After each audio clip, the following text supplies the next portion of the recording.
Hello students, मैं हूं समन अब्बास और आप लोग देख रहे हैं माय यूट्यूब चैनल सोना मैथमेटिक्स। एक्सरसाइज 3.3 में मैंने क्वेश्चन नंबर 3 तक बता दिया था। क्वेश्चन नंबर 4 देखिए, क्वेश्चन नंबर 4 में क्या है, एक नगर में टैक्सी के भाड़े में नियत भाड़े के अतिरिक्त चली गई दूरी पर भाड़ा सम्मिलित किया गया है। सम्मिलित का मतलब होता है मिलाना। 10 किलोमीटर दूरी के लिए 105 रुपया देना पड़ता है। अगर आप 10 किलोमीटर दूरी तय कर रही हैं तो आपको जो है अमाउंट देना है वो 105 रुपया, और 15 किलोमीटर अगर आप जाते हैं तो आपको भाड़ा देना होगा 155 रुपया। तो नियत भाड़ा और प्रति किलोमीटर भाड़ा क्या है? तो देखिए, हम जो चैप्टर पढ़ रहे हैं उस चैप्टर का नाम है दो चर वाले रैखिक समीकरण। तो हमको कोई दो चर चाहिए, तो चर में हमारा कौन होता है, एक x और एक y, हमने बताया था। तो नियत भाड़ा गैब है और प्रति किलोमीटर भाड़ा गैब है। तो नियत भाड़े को हम मान लेंगे x और प्रति किलोमीटर भाड़े को क्या मान लेंगे, y। देखिए, अब क्वेश्चन क्या है उसके अनुसार हम चलते हैं। सबसे पहले हमने क्या किया, नियत भाड़े को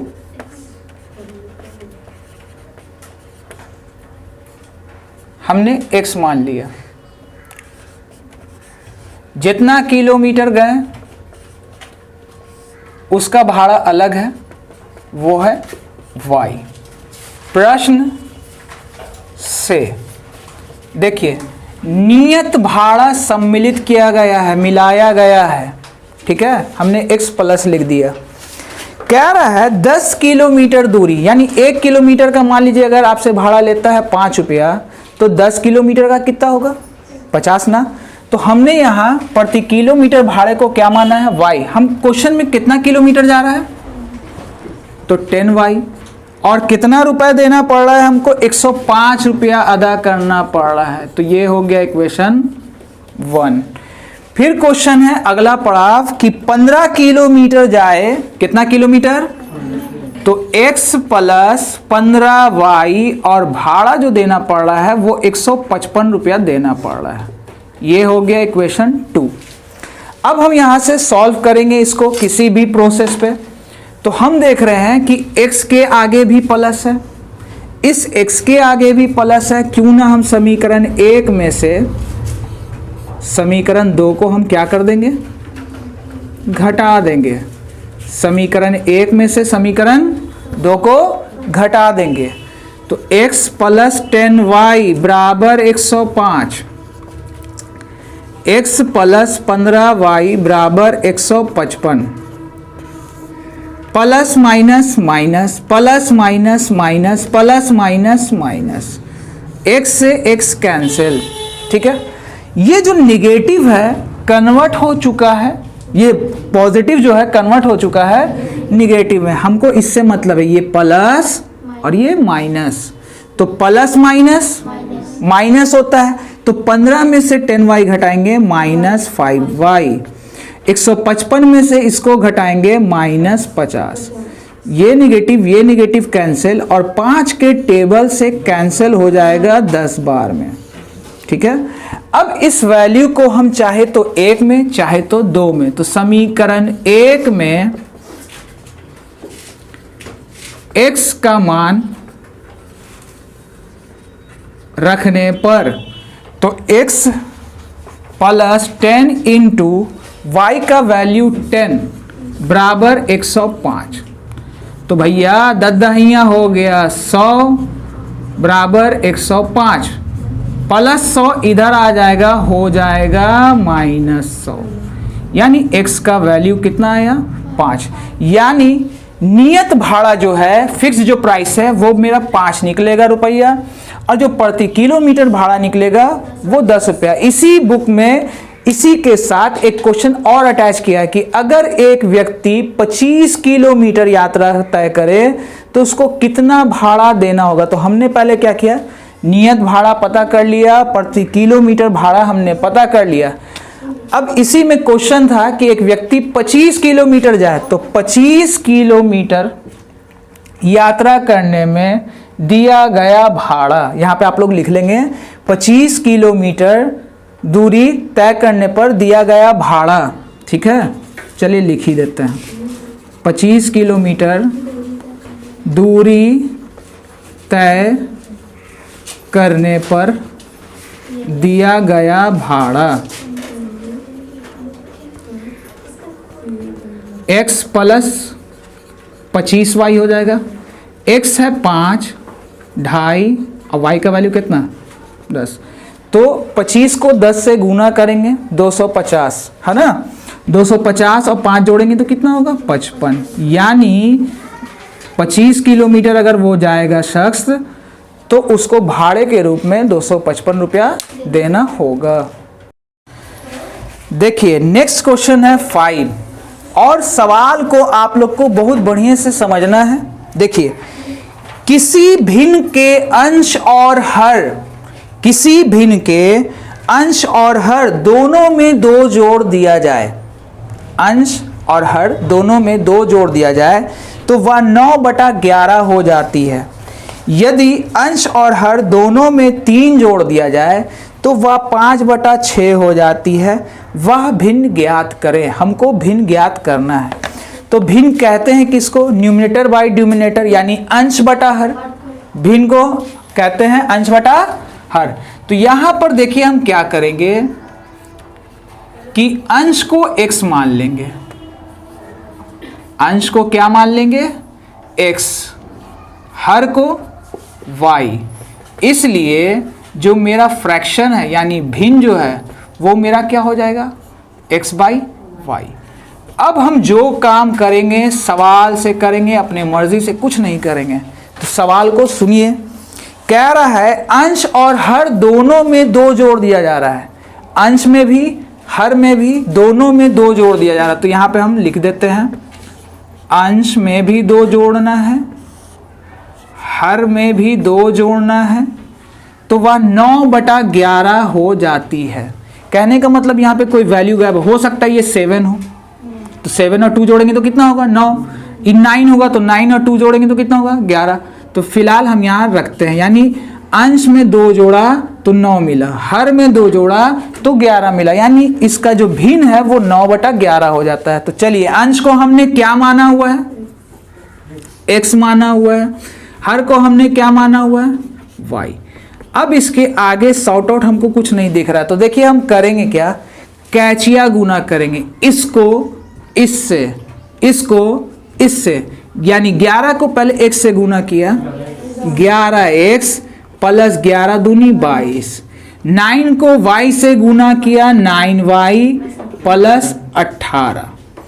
अब हम क्या करेंगे कि इसको इधर मूव कर दे रहे हैं और इसको इधर मूव कर दे रहे हैं। तो 11x minus 9y 18 minus 22, 11x minus 9y इधर बचेगा -4, क्योंकि प्लस माइनस माइनस 22 में से 18 घटा 4, जो डिजिट बड़ा हो, जो अंक बड़ा हो, हम उसके आगे का साइन लेते हैं। Equation first. आइए पुनः प्रश्न से, इक्वेशन 1 खत्म हो जाए तब क्वेश्चन के अगले पड़ाव पे जाना है। हमने सवाल को दोबारा पढ़ा तो हमको दिख रहा है कि अंश और हर दोनों में 3 जोड़ दिया जाए, अंश में भी 3 जोड़ा जा रहा है और हर में भी 3 जोड़ने को बोल रहा है, तो वह 5/6 हो जाती है। क्वेश्चन कह रहा है कि वह कितना हो जाती है 5/6 हो जाती है। चलिए तो अंश को हमने क्या माना था x, तो फिलहाल हम यहाँ इसको इरेज करके x लिख देते हैं, ठीक है। हर को हमने क्या माना था y, यानी ये y। वही रूल कैचिया गुना, 6 को x से गुना किया, 6x प्लस 18। 5 को y से गुना किया, 5y और 5 तिहाई 15। इसको इधर मूव कर रहे हैं, इसको इधर मूव कर रहे हैं। 6x minus 5y 15 minus 18, 6x minus 5y 15 में से 18 घटाइए तो क्या बचेगा -3, और ये हो गया इक्वेशन 2। तो आप लोग पहले इक्वेशन को नोट डाउन कर लें। चलिए तो हमने इक्वेशन 1, इक्वेशन 2, हमने पूरा बोर्ड इरेज नहीं किया है क्योंकि हमको इक्वेशन चाहिए था, ठीक है। अब देखिए करेंगे क्या, समीकरण 1 और 2 जब निकल जाए तो अब हमको क्या करना है, किसी एक चर को बराबर करना है। किसी एक चर को कहने का मतलब चाहे तो x को इक्वल करना है या चाहे तो y के वैल्यू को इक्वल करना है। फिर से सुन लीजिए, चाहे तो x के मान को बराबर करना है या चाहे तो y के मान को बराबर करना है। तो देखिए यहाँ फर्स्ट में है 9y, सेकंड में है 5y। तो हम ऐसा करते हैं, बराबर करने के लिए इसको 5 से गुना कर दे रहे हैं, इसको 5 से, और सेकंड वाले को 9 से गुना कर देना है। ठीक है, तो चलिए पहले गुना करते हैं। फर्स्ट को किससे, 5 से। चलिए हम यहाँ पे लिख देते हैं इंटू 5, समझने के लिए लिख दिया है।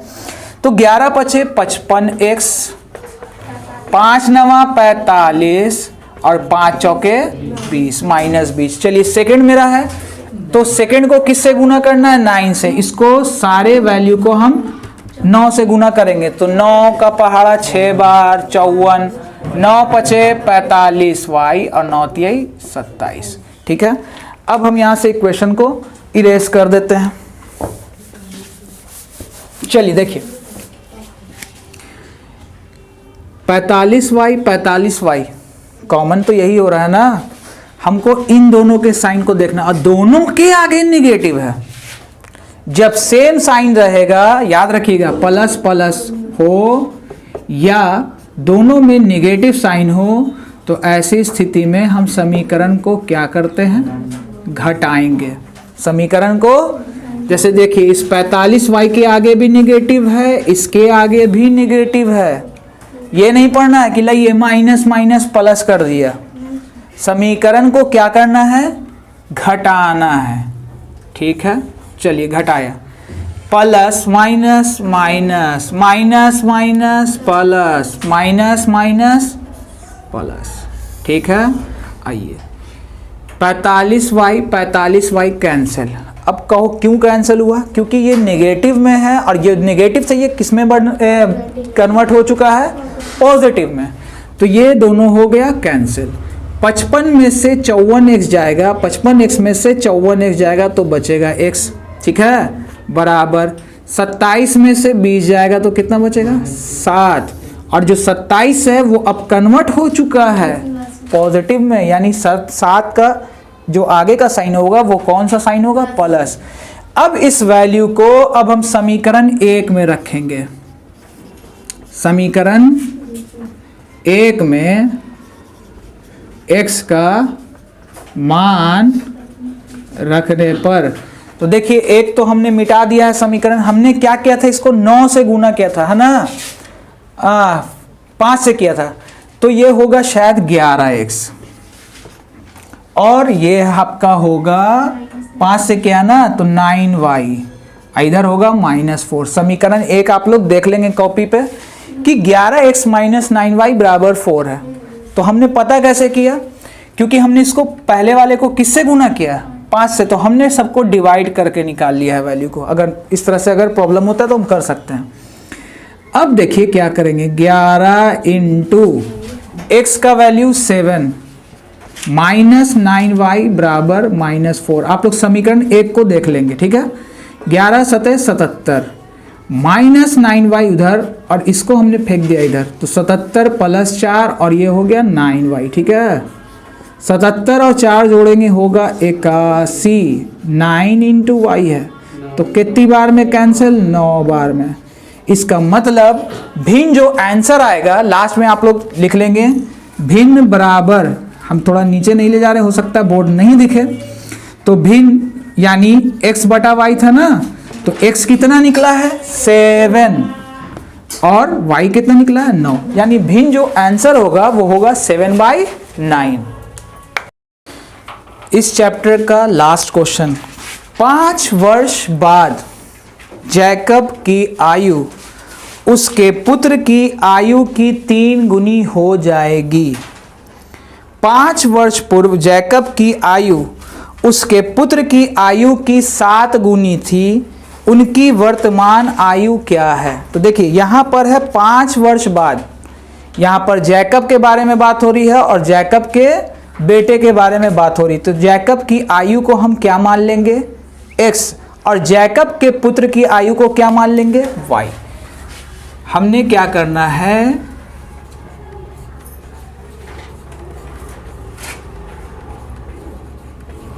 जैकब की आयु को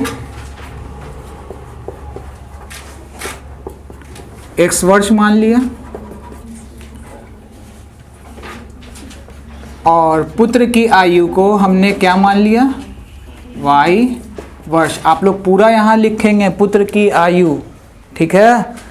आइए 5 वर्ष बाद, बाद को पश्चात भी कहते हैं, हो सकता है बाद ना देकर पश्चात दे दे कंफ्यूज करने के लिए। तो देखिए जाहिर सी बात है कि मान लो कोई व्यक्ति 40 साल का है, 5 साल बाद कितना होगा, 45 होगा। तो हमने 5 क्या कर देना है, ऐड। तो ऐसा तो नहीं है कि जैकब बढ़ेगा, जैकब का बेटा नहीं बढ़ेगा, जैकब का बेटा भी बढ़ेगा। 5 साल बाद अगर बात की जाए, यहाँ पे अगर जो भी बैठे हैं हम हैं, 5 साल बाद अगर एज पूछा जाए तो सबकी एज में 5 वर्ष का बढ़ोतरी होगा। तो जैकब में भी 5 बढ़ जाएगा, x + 5, और उसके बेटे में भी 5 की वृद्धि हो जाएगी, ठीक है। अब आइए पुत्र की 3 गुनी हो जाएगी 5 साल बाद जो है, पुत्र की का मतलब होता है गुना, कितना गुना, 3 गुना। और यहां पर हम बराबर का निशान लगाएंगे, या ये पोर्शन अलग है, ये पोर्शन अलग है। अब देखिए x + 5, 3 को y से गुना किया 3y, और 3 × 5 = 15। आप 3y को इधर फेंक भी सकते हो। हम क्या कर रहे हैं कि हमको पका पकाया मिल रहा, हम सिर्फ x का वैल्यू यहाँ से निकाल ले रहे हैं। 3y 15 - 5, तो x बराबर 3y + 10 आया, 3y + 10 आया। ये हो गया इक्वेशन फर्स्ट। हम इसको प्रतिस्थापन विधि पे बना दे रहे हैं। आइए फिर क्वेश्चन में जिक्र हो रहा है 5 वर्ष पूर्व। पूर्व का मतलब होता है पहले, 5 साल पहले। पुत्र की आयु की 7 गुनी थी, कितनी गुनी थी, 7 गुनी, 5 साल पहले। तो 5 साल पहले की बात हो रही है, तो हम जैकब में भी 5 माइनस करेंगे और उसके बेटे में भी 5 का माइनस करेंगे। पुत्र की कितनी गुनी, 7 गुनी क्वेश्चन में जिक्र कर रहा है। चलिए हमने यहां अलग कर दिया। अब देखिए x - 5, 7 को y से किया 7y, और 7 × 5 = 35। पुत्र की 7 गुनी के बराबर हो गया, ठीक है। x के बराबर है 3y + 10। x का जो वैल्यू है वो कितना है, 3y + 10। हमने x की जगह रख दिया 3y + 10 - 5, 7y - 35। कहाँ से आया भाई, समीकरण 1 से, ठीक है। ये जो वैल्यू हमने रखा 3y + 10, ये x को हमने स्थापित कर दिया x की जगह, 3y + 10। 3y 10 में से 5 गया 5, 7y - 35। हम -35 को इधर मूव कर दे रहे हैं और 3y को हम उधर मूव कर दे रहे हैं। तो देखिए नेगेटिव में था, इधर आ जाएगा तो पॉजिटिव, 35 + 5 हो जाएगा। 7y + 3y था, इधर आ जाएगा -3y। 35 और 5 40 + 4y, तो 4 के टेबल से कैंसिल, कितनी बार में, 40 बार में, यानी y का वैल्यू कितना निकला, 10। तो हमने y का वैल्यू कितना निकाला, 10 आया, ठीक है। समीकरण 1 में, तो हमने समीकरण 1 में किसका मान रखना है, y का। तो y का वैल्यू कितना निकला है, 10। तो चलिए हम यहाँ पर अब इसको हटा देते हैं, y का वैल्यू हम यहाँ 10 बैठा देते हैं। तो पहले तो हम गुना करेंगे 3 को 10 से, 30 + 10, 30 और 10 जोड़ेंगे तो कितना होगा, 40। इसका मतलब जैकब की जो आयु आई, वर्तमान आयु, जैकब अभी 40 वर्ष का है, और जैकब का जो पुत्र है वो कितने वर्ष का है, 10 वर्ष का है, ठीक है। आज के लिए इतना ही। अगर आपको वीडियो पसंद आई हो तो लाइक, शेयर, सब्सक्राइब करना ना भूलें।